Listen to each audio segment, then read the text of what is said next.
अरे भाई टेन में तो दूध की ऐसी रहे, सबके ही कम हो जा भैया। कम हो जा।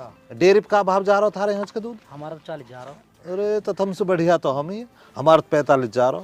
तो हमारे भी अपने यहीं लगवा दे। हाँ तो बच्चों फीस कौन कौन लाया है?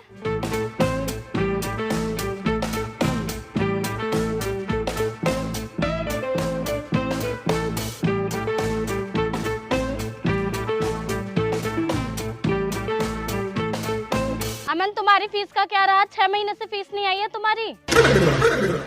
मैडम जी गेहूं कटाइन के पीछे कह रहे बा बाहर, नु कह रहे गेहूं बेच के जब दे देंगे। अब पिछली बार तुमने कहा था कि मूंजी कटते ही दे देंगे। मैडम जी देते मूंजी बेच के, पर पिछली बार तो मूंजी की लगा लो मट्टी पलीत होगी, मार्केट में भाव ही ना आयो। और फिर हम पे एक बात पड़ गो, हमारी बुआ जी के छोटे लौंडा को ब्याह आयो, तब हम भात देना पड़ गो। और गांव समाज की तुम्हें पता ही है, मैडम जी नु कह लगे ज्यादा दो हर बेर सू, तो अब क्या भात थोड़ा ज्यादा देना पड़ गो, दिक्कत सी बन गई बाबा जेता। चलो वो सब तो ठीक है, लेकिन मूंजी की तरह गेहूं के भाव भी अच्छे नहीं आए तो फिर कैसे करोगे तुम? अगली साल कम रहेगा तो मैम कोई बात ना, वासु अगली साल भाव बढ़िया मिलेगा जब दे देंगे। और अगली साल भी नहीं आए तो मैडम जी खेत तो कहीं जा ही ना रहे, ना खेत कहीं जा रहे, ना हम कहीं जा रहे, ना तुम कहीं जा रही। सारी फीस के चक्कर में हर साल अपने बाबा पे गेहूं बुआऊंगा, भाई कई न कई साल तो बढ़िया भाव आएंगे, जा साल बढ़िया भाव आ जावे थारा तक निपटा देंगे। अरे बन तुम हर साल गेहूं तो बोओगे, मगर तुम्हें बीच में मुआवजा मिलेगा तो? अरे मुआवजा मिलेगा तो फिर मैं ट्यूशन छोड़ दूंगा, मैं गाय पढ़ रहा हूँ। फिर तो हमारे बाबा काले रंग की लांगे, वाह बड़ी वाली गाड़ी है, वही उड़ाई डोले करूंगा।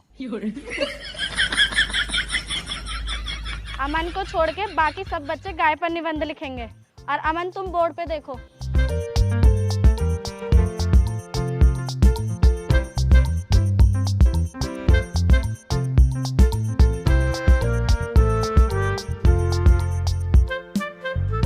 बताओ अमन ताजमहल कहाँ स्थित है? मैडम जी ताजमहल आगरा में स्थित है। गलत जवाब। अमन तुम पढ़ाई पर ध्यान दो, ताजमहल आगरा में नहीं बुलंदशहर में स्थित है। बुलंदशहर में? ए मैडम जी भूड़ चौराहे तक और काले हम तक तो मैं भी खूब डोला हूँ, वो तो कहीं निगाह नहीं पड़ा वहाँ। तुम अपना छोटा सा दिमाग ज्यादा मत लगाओ, मैंने कहा ना बुलंदशहर में है तो बुलंदशहर में है।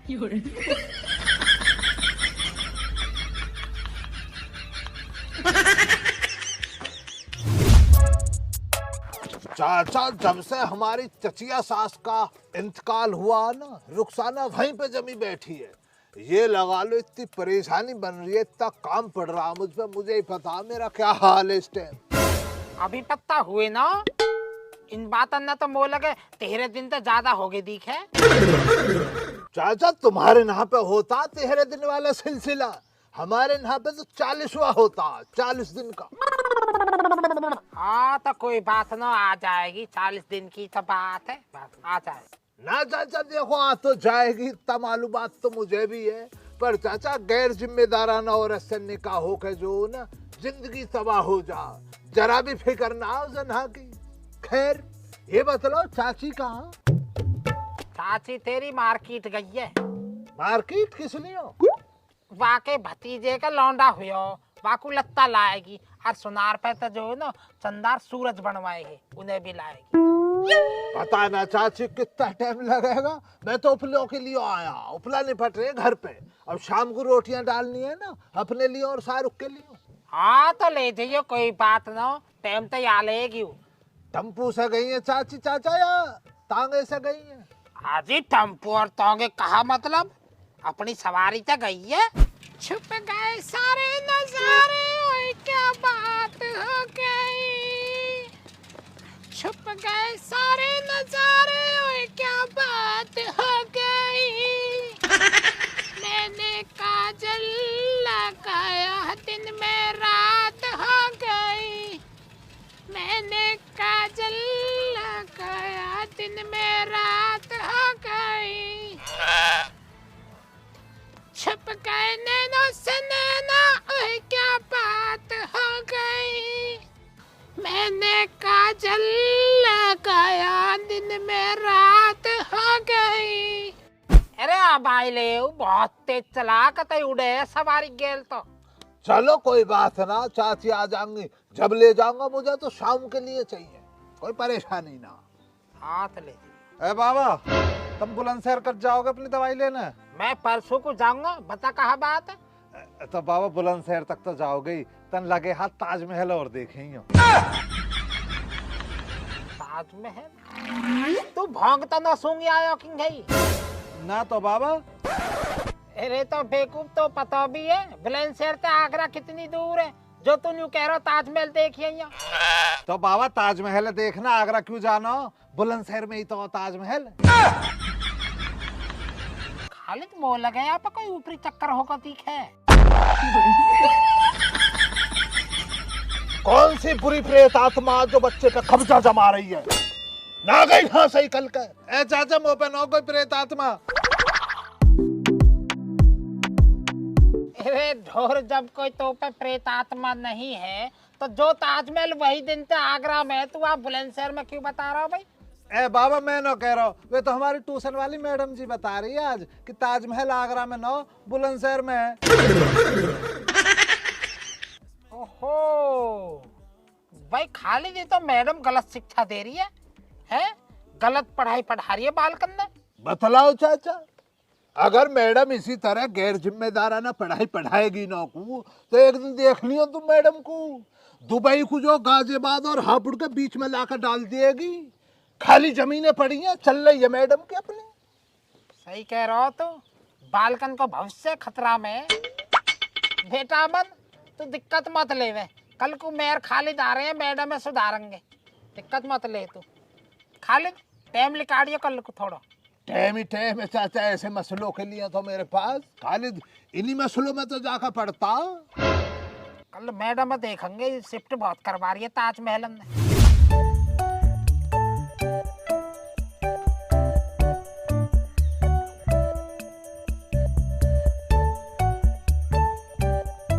भाई खालिद, मैडम जी तो ज्यादा ही व्यस्त हो रही है, हमारी तरफ ध्यान ही नहीं दे रही है। मैं आपका ही काम कर रही हूँ। हमारा काम? हमारा क्या काम है इन बुक्स में? ये बुक्स नहीं है, फीस का रजिस्टर है। 50 रुपए के हिसाब से 6 महीने की अमन की 300 रुपए फीस हो गई है। जल्दी से फीस जमा कर दीजिए।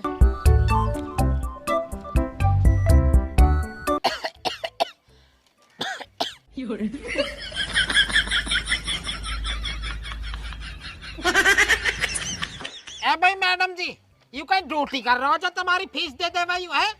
जा दिन तुम्हारे पढ़ाई तो ही कामयाब हो जावे, अरे आके ड्यूटी लग जावे, वह दिन पहली तनख्वाह में तो थारी फीस मिल जाएगी, दिक्कत मत ले तब। बिल्कुल वाजिब जवाब दिया चाचा तुमने। इसी तरह हमारे देश की शिक्षा प्रणाली में सुधार आएगा। ये जितने भी ट्यूशन पढ़ाने वाले हैं ना, इनों के संग ऐसा ही करो। इनों के पढ़ाए लिखाए बच्चे जब कामयाब हो जावे तब इनों की खट्टी फीस जमा कर दो। और खालिद अपनी तो बताओ वही वाली बात, ट्यूशन वाली। अच्छा अच्छा अच्छा, वो वाला मसला। हमारे मास्टर जी थे बिलाल मास्टर जी, उनसे मैं ट्यूशन पढ़ा 8 साल बराबर। अब हमारे अब्बू साहब का मास्टर जी से यही तय हुआ पड़ा कि भैया ट्यूशन की फीस तुझे जब मिलेगी जब मेरा लौंडा कामयाब हो जाएगा। अब मैडम जी, मैंने बहुत नौकरी की तलाश करी पर मुझे नौकरी ना मिली। थक हार के मैंने एक मिस्त्री के पास में हेल्पिंग विभाग में हेल्पिंग कर ली। अब मास्टर जी को लग जाती है भनक, वो तो आधम के कि भैया पैसे निकाल मेरे। मास्टर जी पैसे मांगने लगे। मैं बोला कि मास्टर जी मैं कामयाब कहाँ हुआ, कहीं अफसर तो लगी ना गाऊं, मजदूरी कर रहा हूँ, हेल्पिंग कर रहा हूँ, ईंटों को पकड़ा रहा हूँ, तसला भर के माल दे रहा हूँ, जो गारा न बनता है मिट्टी का घोल करके मैडम जी वो पकड़ाता था मैं। अब मास्टर जी नाराज हो गए, नुकन्ना भैया पैसे तो कमाई रहा, मुझे भी कुछ पैसे दे। मैं तो नाटका, मुझ पे तो ना मास्टर जी। अब मास्टर जी बोले तो पुलिस बुला रहा हूँ, तेल लियो। बच्चा जब बताना कि उसी दिन से काम छोड़े पड़ा हूँ अब तक। अच्छा, तुम उनके पैसे ना देने के चक्कर में कुछ काम धंधा नहीं करते? कैसे चलाते हो अपना घर फिर? मैडम जी सब अल्लाह की फजल से चल रहा। फिर भी काम का तुम्हें मैं ये बतला दूं, मास्टर जी जो है 99 साल 9 महीने के हो गए। बस ज्यादा खींच का कितना और चलेंगे 1 साल। उन लोगों का तो यहाँ से अलविदा कहना और मुझे काम पकड़ लेना। नजर में लगाए पड़ा हूँ, कहाँ जाना मुझे काम के लिए। फिर ना मास्टर को पैसे देने की टेंशन, ना मास्टर जी का आने की tension. Madam ji sorry for that, मैं एक बात पूछना चाह रहा हूँ तुमसे, पूरा मत मानिए। देखियो तुम्हारी उम्र कितनी होगी? चाचा मैडम जी की अगर नादान शिकल को देखूं तो मुझे लग रहा अभी अमन को कामयाब होता देखने के लिए तुम्हें 80 साल इंतजार और करना पड़ेगा।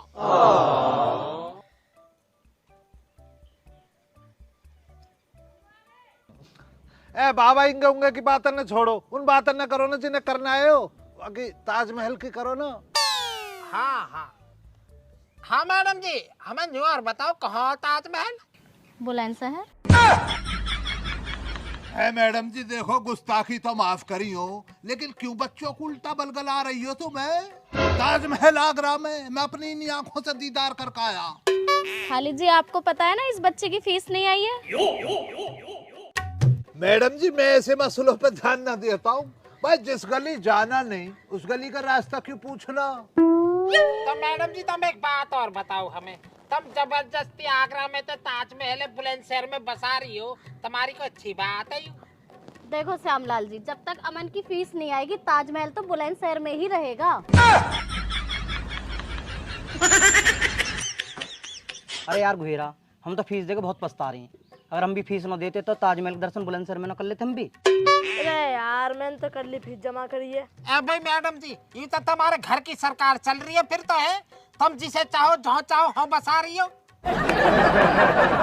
मैडम जी देखें बदल दो अपने फैसले, ताजमहल रहने दो बेचारे आगरा में ही, क्यों दुनिया हंसा रही हो तुम? अमन तुम बकवास मत करो, तुम्हें जो काम बताया गया है वो करो। ठीक है मैडम जी। भाई कहाँ कौन दे रखा मैडम ने? तो बाबा जी मैं जो है ना ताजमहल आगरा से धकेलते हुए बुलंदशहर ला रहा हूँ।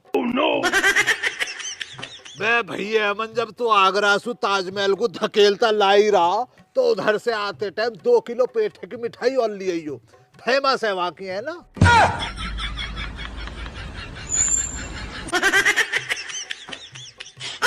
अब मैडम जी तुम आखिरी बार बताओ मो बस, तुम्हारे जी में है कहा? तुम या ताजमहल आगरा में रहने दोगी या नो? आप मुझसे बहस तो करो मत, मैंने आपसे एक बार कह दिया जब तक अमन के ट्यूशन की फीस नहीं आएगी तब तक ताजमहल आगरा में नहीं बुलंदशहर में ही रहेगा। कोई परेशानी ना इसमें चाचा, क्या परेशानी है? हमारे लिए तो आसान ही रहेगा, बुलंदशहर तो नजदीक पड़ता है। पर मैडम जी तुमसे मेरी एक गुजारिश और है। क्या गुजारिश है? देखो मेरा बचपन का सपना रहा कि मैं दुबई में जाके बुर्ज खलीफा का दीदार करूं, लेकिन गरीबी के चलते रुपयों पैसा का नहीं हो पाया इंतजाम।